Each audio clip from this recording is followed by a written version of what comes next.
everybody. Welcome back to Scene on Screen with Ned Halaby. We just had Tracy McLean here talking about her first book that's that's being published right now. And now we're going to switch gears almost entirely. And with me again is Steve Mears, Pomona College Junior. And we're going to discuss our favorite young actors. We're defining young as under the age of 30. And I know it's probably old to most of us college students, but hey, they're still more attractive than us. Make a lot more money, too. They do make a lot more money, and they get into those crazy clubs and get to dance with Paris Hilton. You'll get there. One day. Paris Hilton should be one of them. Yes. Oh, dear. The Hottie and the Naughty, it's an avant-garde piece of filmmaking. It's extraordinary. I haven't seen it. So I'm going to start things out with my favorite young actor under the age of 30 is Emile Hirsch. Emile Hirsch just, he's about to star in Speed Racer, the Wachowskis' newest movie, which the trailer looks like an acid trip. But he's probably most famous for Into the Wild, based on a John Krakauer book last year, Sean Penn directed, which I thought was very good. But I think he's a very good young actor. He's done the comedy thing in The Girl Next Door, and he's done the serious side in Alpha Dog, which is a mediocre film, but I thought his performance was good, and Into the Wild was pretty good too. Well, I haven't had the pleasure of seeing his early work, such as Alpha Dog. Dubious pleasure at best, I hear. But That's true. But I did see Into the Wild, and I had some problems with the movie, but he was not one of them. Yeah, I agree. He has a certain guilelessness, which I think was essential to that character.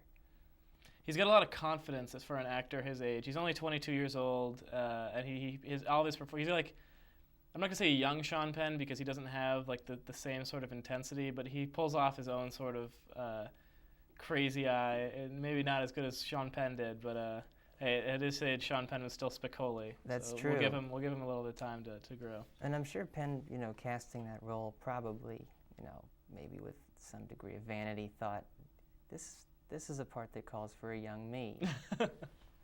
I'm sure he actually did think that. Yeah, something that a guy with an ego that size would say. How about you? Who's your favorite young actor? I'm gonna have to go with the one who jumped instantly to mind when you proposed this topic for a show, and that's Ryan Gosling. I can remember seeing him 6 years ago in his breakout role. The Believer? The Believer, which for anybody who hasn't seen it, it's about this neo-Nazi skinhead who was raised as a Jew. And it's a ferocious role and full of many contradictions. And I think Gosling managed to bring them all to light. He was 21 when they shot it, which is absolutely remarkable because he shows, a nuance and a concentration that actors 3 times his age should take cues from, and has followed through brilliantly with his Oscar-nominated role in Half Nelson. That's a fabulous, fabulous performance. Yeah, really, really fabulous. And then just last year, he did this quirky little movie called Lars and the Real Girl, which I can't think of any other actors pulling off. Did you see it? I did not see it. I really want to. I like what you just said though, because it's a difficult role. It seemed like to pull off, considering he's in love with like a blow-up doll. But anatomically correct party doll named Bianca. It's interesting that you mentioned Emile Hirsch. I mean, not Emile Hirsch. Ryan Gosling, because the first movie I remember him in, besides the Mickey Mouse Club, which he is also an alumnus of, which he has redeemed. Which he has redeemed, unlike some other people.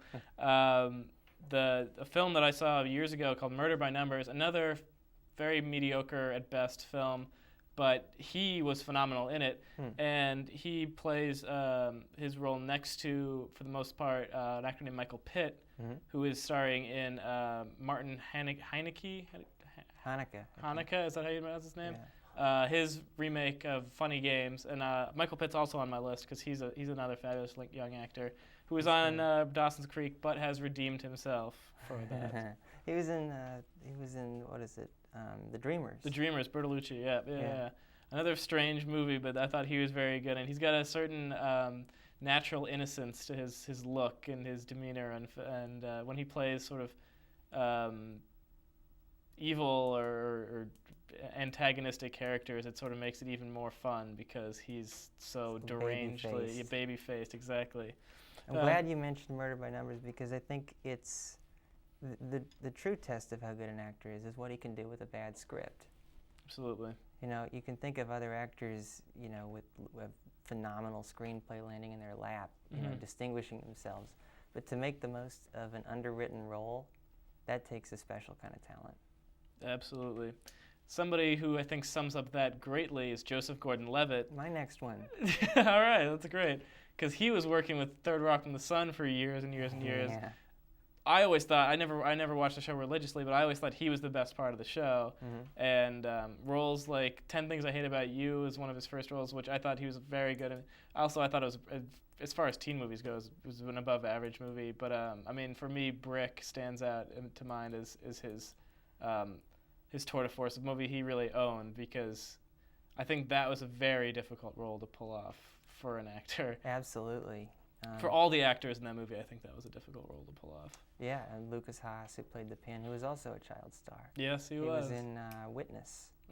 No, that was Witness. The Amish boy. Yeah. I was thinking of Brad Renfro, who was in the movie about another witness. The Client. Yeah, I get those movies that's confused. right. They sort of look alike too.